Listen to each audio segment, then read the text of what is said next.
And now having dealt with her passing and knowing potentially that there was, we had similar relationships, so her and her dad and me and her, or I now understand probably why now she was really more intentional about, you know, leaving my dad and focusing on her health, being intentionally there for us. So he died in class 5, and I think, and then she got her breast cancer, what is it called? Diagnosis. Yeah.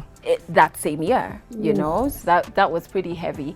And my mom was very open, as I've told you, with that. So we knew it was, the word is cancer. Like nobody was saying, oh, mommy is sick, or like we knew the word is cancer. What I didn't understand is how heavy cancer was, because also she was so strong.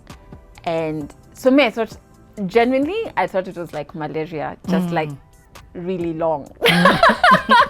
And so it was only this one time.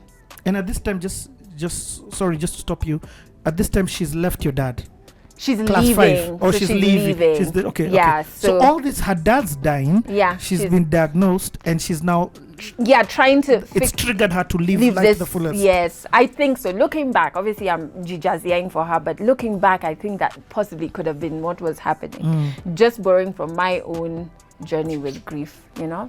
And so I remember one kid in school, I don't remember the kid, but yeah, they also got beaten by my sister. So they said, she told me, oh, your mom has cancer. My mom never used to hide cancer. And please note, this is a time when a cancer diagnosis, you could even lose your job because it was synonymous with death. So it was. So this is what year? This is 99. 99. This was 99. Okay. And so this kid tells me, oh, your mom has cancer. You know she's going to die, right? Oh. You know how kids can be. And I think that was the first time I was like, it's not like malaria. Like, you know, like you're like, what? And obviously my sister did the thing. And like Amanda was just, and that was, I think, the time. I don't think I really fully understood what death was. But then I was like, what is this person talking about? Like, what are you saying? Because it had become so normal. Like I celebrated, I think that year or the year after my birthday in hospital with my mom. It was just so normal that I was like, yeah, she's sick, but like, okay, then she'll get better. Like, that's why we're in hospital.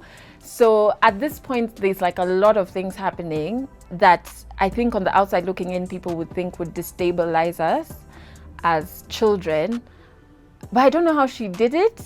I didn't feel destabilized in that moment. I didn't feel destabilized. But then now when the divorce was going through, and at that time, same year, I can't really remember because you know those things take long. Yeah. but what I mean is, you know, some elements of divorce is it's popping up. No, like have you left the house where you guys are? I think we left the house either when I was in class 6 or class 7. Okay. We now fully left the house, and we. You know, now the divorce starts happening because they did the whole like court.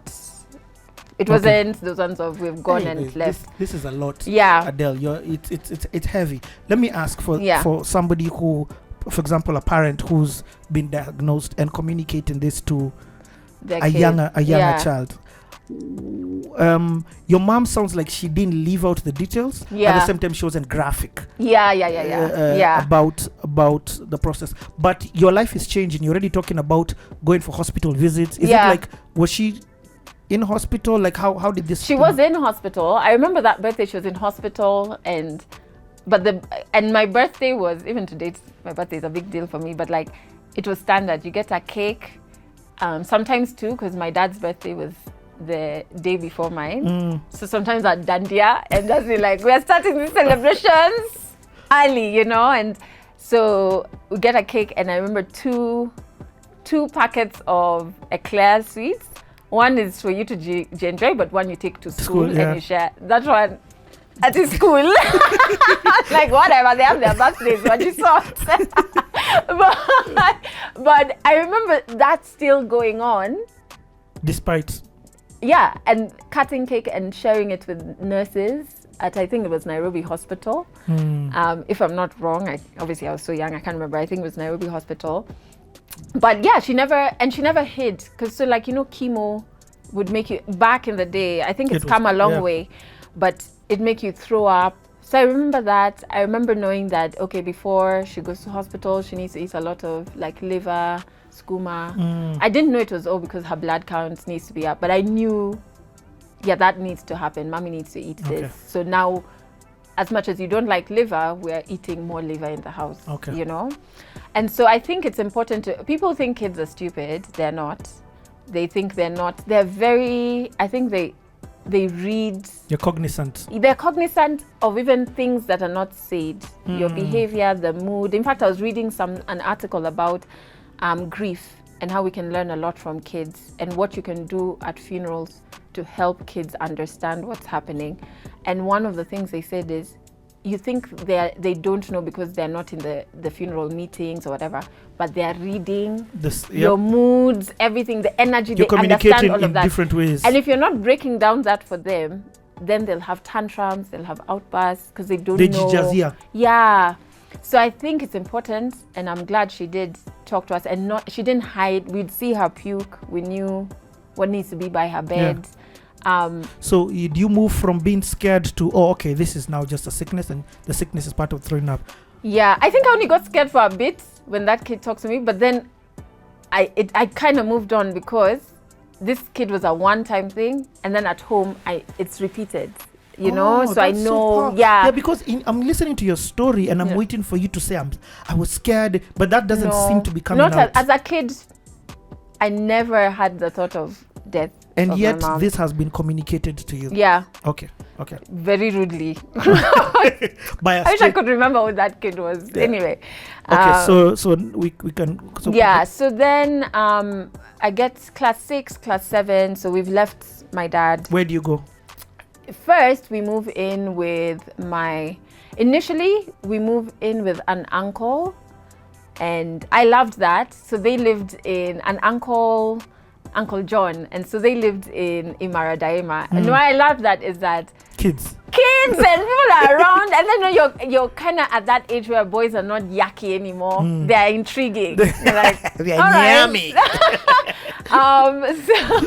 So we lived there for a bit, a few weeks actually, not too long. I think it was during the holidays, if I'm not wrong, as my mom, I guess, was trying to figure out where we were going to stay. How old are you at this time? At this time, I think I'm like 11? 11-ish. What year is this? 2000? This is now 2000, 2001-ish. Okay. So you're 10, 11. Yeah. I think about them in class years. So it's class 7-ish there. Yeah.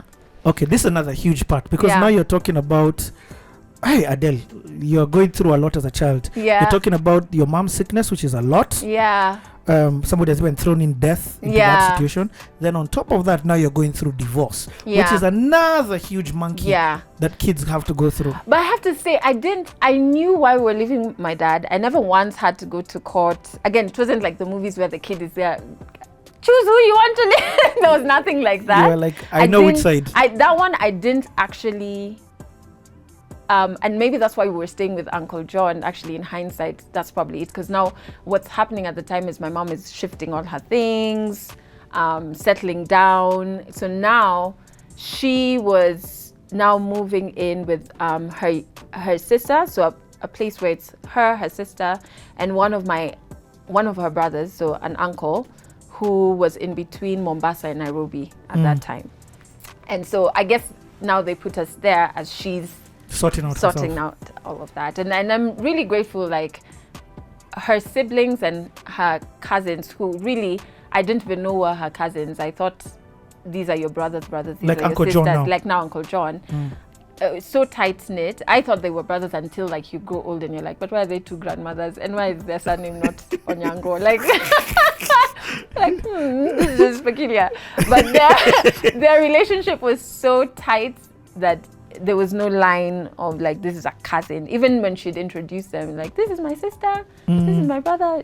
So that I didn't really get to see too much of that, you know. And because I knew how my dad was, it wasn't a question of why are we leaving. I knew it. I was like, this is unsustainable, you know. Yeah. So living in Imara, it was fun. And how long were you in Imara? I can't remember actually. I think it was like, now looking back, at the time I think it felt long, but looking back I'm like, I don't think that was a long period of time, but it was fun. Oh my God, I got to hang out now with my sister. So my cousin Sharon, now Uncle John's daughter, and my sister Amanda are the same age. Yeah. So now I'm hanging with the cool guys. Like, I'm no longer like having to be creative with games. They're like, yeah, we're going to play Shake. Hey, we used to play Shake. I didn't even understand it. And then kidogo, we're going to do to where we're going to play pool. Ooh. What? We're in a club playing pool? Ooh. This is madness. So I loved that period of time. That was awesome. And you're still going to school? I think at that time it was holiday. Okay. I think Uncle John, it was holiday time. So you weren't at Uncle John's for like a year? No. And then we moved, I think it was a couple of weeks to be quite frank, but it was so fun. I think in my head I just expanded that period. And then obviously now we went back to be with my mom. And where was this now? Now in Langata. So we lived in Civil 7. There's near Sadili. Is Sadili still there? Sadili Oval. It's like a gym. Now a place where I know because like the cool basketball guys of LA used to hang out there. So we lived right next to Sadili. And it was really fun because the uncle that we lived with at the time, Uncle Oliver, it was just, he's so cool and your mom's brother. My mom's brother, and really looked out for us at that time. And it felt normal. Okay. It felt very normal. Did any of your uncles or your mom's sister who you lived with have kids? No. So we were the only kids. We were the only kids, and it was nice to still have like a father figure in that regard.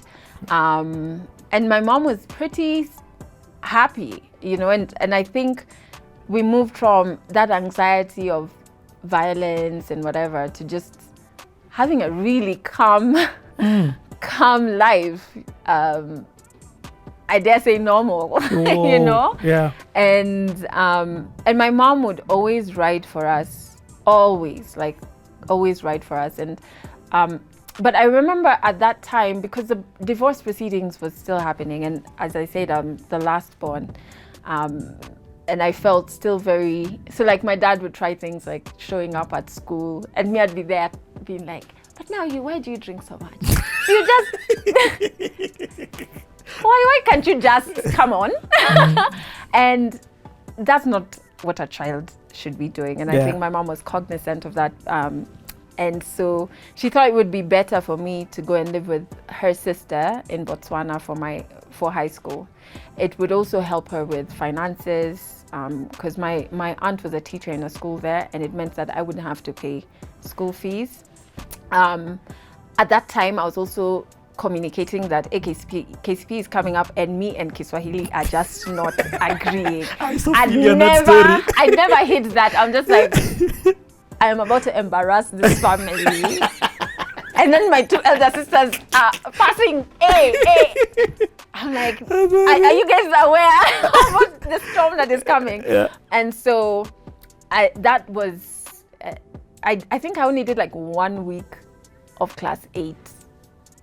And then I went to Botswana. And I knew I was going to Botswana. So even like class 7, my mom even used to ask me in the morning, do you feel like going to school? I'm like, nah. And my sister Amanda would be at the door like, she's going to school like these people. Hey. Okay. Hold on. We're coming back to continue from this Botswana story. We'll be back in a few seconds.